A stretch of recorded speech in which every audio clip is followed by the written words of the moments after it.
और सबसे पहले बात पश्चिम बंगाल की। पश्चिम बंगाल में आज दक्षिण 24 परगना की 2 विधानसभा सीटों के 15 बूथों पर दोबारा वोट डाले जा रहे हैं। चुनावी अनियमितताओं की शिकायत के बाद चुनाव आयोग ने पुनर्मतदान कराने के आदेश दिए थे। 142 मगरहाट पश्चिम और 143 डायमंड हार्बर विधानसभा क्षेत्रों के रिटर्निंग अधिकारियों और ऑब्जर्वर्स की रिपोर्ट के आधार पर यह फैसला लिया गया है। फिलहाल चुनाव आयोग ने 29 अप्रैल को इन मतदान केंद्रों पर हुई वोटिंग को निरस्त कर दिया है और आज दोबारा से मतदान किया जा रहा है। ये तीन तस्वीरें आपके टीवी स्क्रीन पर। 15 बूथों पर दोबारा वोटिंग हो रही है, रीपोलिंग हो रही है और इस दौरान भी सुरक्षा के कड़े इंतजाम किए गए हैं। हालांकि इस रीपोलिंग में भी महिलाएं बढ़ चढ़कर वोट डालने के लिए पहुंची हैं। दरअसल इन बूथों पर गड़बड़ी के बाद दोबारा वोटिंग का फैसला किया गया था।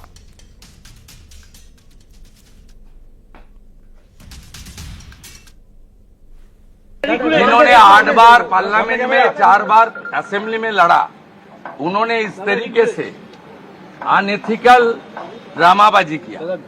इसका कोई आधार नहीं है, झूठा बात है, पूरा झूठा बात। ये हो ही नहीं सकता। बंगाल में कृपा कर शांति विराज करे, सब अच्छा रहे। चुनाव हो गया है, काउंटिंग में सब लोग को आना चाहिए। जनता जिसको जनादेश दे दिया उसको स्वीकार कर लेना चाहिए।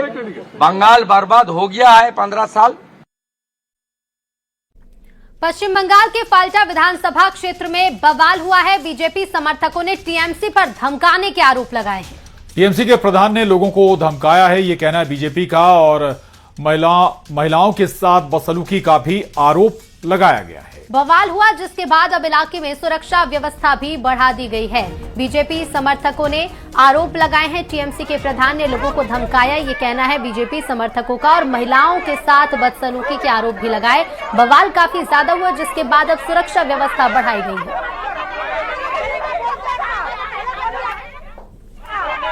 पश्चिम बंगाल में चुनाव के बाद जो आशंका जताई जा रही है, खुफिया सूत्रों के मुताबिक जो जानकारी मिली है अलग अलग एजेंसियों को, कि हिंसा भड़काने की साजिश हो सकती है, हिंसा भड़काई जा सकती है, लोगों को डराया धमकाया जा सकता है। और इसी आशंका के बीच फाल्टा विधानसभा क्षेत्र के हाशिम नगर जो इलाका है वहां पर यह गतिविधि देखी जा सकती है। भारी तादाद में सीएपीएफ के फोर्स को तैनात किया गया है और हाशिम नगर इलाके में ये इनकी मौजूदगी है। स्थानीय लोग हैं, स्थानीय लोगों का आरोप है कि यहाँ टीएमसी के कार्यकर्ताओं ने या कुछ लोगों ने इनको धमकाया है कि आपने जो वोटिंग की है वो सही पैटर्न में नहीं की है, और ऐसा इन लोगों का कहना। हम इन्हीं लोग से बात करते हैं। ये बताइए आप लोग इकट्ठा क्यों हुए हैं यहाँ पे? हम लोग जो है वो बाड़ी बाड़ी में है, बोलছে যে ঘর জ্বালিয়ে দেবো, মারবো, কাটবো, এই সব নানান সতেরো কথাবার্তাগুলো আমাদের এই গ্রামের মধ্যে বলছে। तो ये इनको यहाँ पर धमकी दी जा रही है। ये बताइए कि ये कुछ महिलाएं भी हैं, हम इनसे बात करते हैं। क्यों यहाँ पे इकट्ठा हुई हैं आप? क्या हुआ क्या है? শুধু হুমকি দিচ্ছে, হুমকি দিচ্ছে। थोड़ा हिंदी में। হিন্দি পারি না আমরা। हाल ही में आम आदमी पार्टी छोड़कर बीजेपी में शामिल हुए राज्यसभा सांसद संदीप पाठक पर गिरफ्तारी की तलवार लटक रही है। राज्यसभा सांसद संदीप पाठक के खिलाफ पंजाब पुलिस 2 अलग अलग जिलों में एफआईआर उसने दर्ज की है। सूत्रों के अनुसार इन मामलों में भ्रष्टाचार और महिलाओं के उत्पीड़न से संबंधित गंभीर और गैर जमानती धाराएं लगाई गई हैं। संदीप पाठक उन 7 सांसदों में शामिल थे जिन्होंने हाल ही में अरविंद केजरीवाल की पार्टी यानी कि आम आदमी पार्टी का साथ छोड़कर बीजेपी का दामन थामा है। पाठक को 2022 के पंजाब विधानसभा चुनाव में आपकी प्रचंड जीत का मुख्य वास्तुकार माना जाता है। संदीप पाठक के खिलाफ पुलिस की यह कार्रवाई पंजाब विधानसभा में आम आदमी पार्टी सरकार की तरफ से विश्वास मत जीतने के ठीक एक दिन बाद सामने आई। उधर संदीप पाठक ने खुद पर लगे आरोपों को सिरे से खारिज करते हुए ने राजनीति से प्रेरित बताया। आपको बता दें, संदीप पाठक छत्तीसगढ़ से ताल्लुक रखते हैं। इस वक्त मेरी मौजूदगी है राज्यसभा सांसद संदीप पाठक के घर के बाहर, और पहले मैं आपको ताज़ा तस्वीरें दिखा दूं। आप देखेंगे उनके घर के ठीक बाहर बैरिकेड लगा दिए गए, बैरिकेडिंग कर दी गई है। बैरिकेड के उस तरफ पुलिस कर्मियों की मौजूदगी है और बैरिकेड के इस तरफ तमाम मीडिया कर्मी मौजूद हैं। दरअसल आज ये खबर आई कि संदीप पाठक पर पंजाब के 2 जिलों में 2 एफआईआर दर्ज हुई हैं जो कि गैर जमानती हैं, और उसके बाद से यहाँ पर मीडिया का जमावड़ा हो गया था और ऐसे में फ्रंट गेट को छोड़कर पीछे के गेट से, छोटा सा गेट एक पीछे की तरफ है जो बैक गेट है, वहां से एक छोटा सूटकेस लेकर संदीप पाठक सुबह ही गाड़ी में बैठकर निकल गए। उसके बाद की ये तस्वीरें आपको दिखा रहे हैं जहां पर पुलिस की मौजूदगी यहां पर है, क्योंकि मीडिया भी यहां पर है, तो लॉ एंड ऑर्डर की सिचुएशन को मेंटेन करने के लिए पुलिस यहां पर तैनात नजर आ रही है। और ऐसे में संदीप पाठक कहां गए हैं, कहां किससे वो कांटेक्ट में है, इसकी कोई जानकारी फिलहाल नहीं मिल पा रही है। और ऐसे में संदीप पाठक के जाने का कारण ये माना जा रहा है कि इस तरीके की अटकलें थी कि जो मामले दर्ज हुए हैं, जो एफआईआर हुई है, उस पर कार्रवाई करने के लिए पंजाब पुलिस आज संदीप पाठक के घर पे पहुंचेगी। और उससे पहले कि ये कुछ कंफर्म हो पाता या कुछ भी इस पर आगे की कार्रवाई हो पाती, संदीप पाठक अपने घर के बैक डोर से एक छोटा सूटकेस लेकर निकल चुके हैं। कैमरा पर्सन जयपाल रावत के साथ प्रियंका कांडपाल, न्यूज़ 18 इंडिया, दिल्ली। और इधर बीजेपी ने आरोप लगाया है कि भगवंत मान की सरकार विधानसभा में घिर गई है, इसलिए ध्यान भटकाने के लिए संदीप पाठक के खिलाफ एफआईआर की गई है।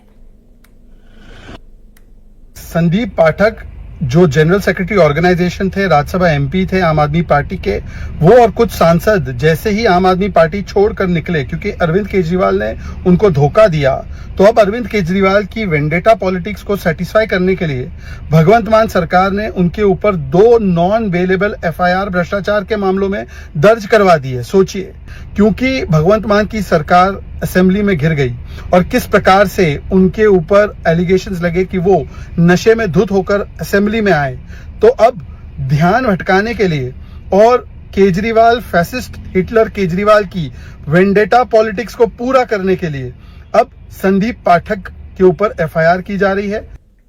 और अब देश भर में आपदा अलर्ट और मेगा मॉक ड्रिल की बात करेंगे। देश में आज करोड़ों मोबाइल सुबह करीब 11:42 पर अचानक बजने लगे। मोबाइल पर साउंड के साथ एक मैसेज फ्लैश होने लगा जिसको सरकारी एजेंसी की तरफ से भेजा गया था। ये मैसेज एक टेस्टिंग का हिस्सा है जिसकी मदद से भारत सरकार अपने नागरिकों को तुरंत आपदा अलर्ट का मैसेज भेजेगी। और इस मैसेज में साफ साफ लिखा था कि भारत ने स्वदेशी तकनीक का इस्तेमाल करते हुए एक सेल ब्रॉडकास्ट सेवा शुरू की है। लोगों से यह भी अपील की गई कि वो टेस्टिंग के दौरान घबराए नहीं और परेशान ना हो। इजरायल अपने नागरिकों को मिसाइल, ड्रोन या रॉकेट अलर्ट भेजने के लिए इसी टेक्नोलॉजी का इस्तेमाल करता है और इससे वो अपने नागरिकों को समय रहते बंकर में चले जाने के लिए अलर्ट भी करता है।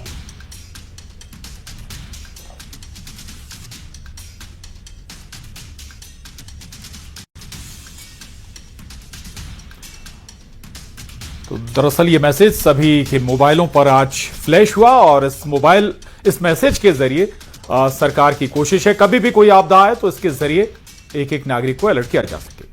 और पश्चिम बंगाल की 294 सदस्यीय विधानसभा के लिए 4 मई को होने वाली मतगणना से पहले सुप्रीम कोर्ट से टीएमसी को झटका लगा है। कोर्ट ने शनिवार को टीएमसी की उस याचिका पर सुनवाई की जिसमें कलकत्ता हाईकोर्ट के आदेश को चुनौती दी गई थी। मामला मतगणना केंद्रों पर केंद्र सरकार और पीएसयू कर्मचारियों की तैनाती से जुड़ा है। कोर्ट ने कहा है कि काउंटिंग में केंद्रीय कर्मचारियों की नियुक्ति नियमों के खिलाफ नहीं है। बेंच ने स्पष्ट किया कि इस मामले में किसी भी नए आदेश की आवश्यकता नहीं है। सुप्रीम कोर्ट ने कोई आदेश की जरूरत नहीं कहते हुए याचिका पर कोई विशेष दिशा निर्देश भी जारी नहीं किए हैं। कांग्रेस की दिक्कत यह है कि रपटने से पे रोना और निपटने पे धोना। अब रपटने पे रोना और निपटने पे धोने का जो इनका रिवाज है, रोने धोने का, वो इस बात का प्रमाण है, इस बात का प्रतीक है कि उन्हें इस बात का अच्छी तरह एहसास हो चुका है कि पश्चिम बंगाल की जनता ने उनके कुशासन की विदाई का बैंड बाजा बजा दिया है और इसीलिए जो है आप देख रहे हैं रोना धोना शुरू हो गया है। आप अभी तक जो है वो चुनाव के रण में जो है रणबांकुरी कर रहे थे, अब आप जो है वो रिजल्ट से पहले रण छोड़ बहादुरी में लग गए हैं।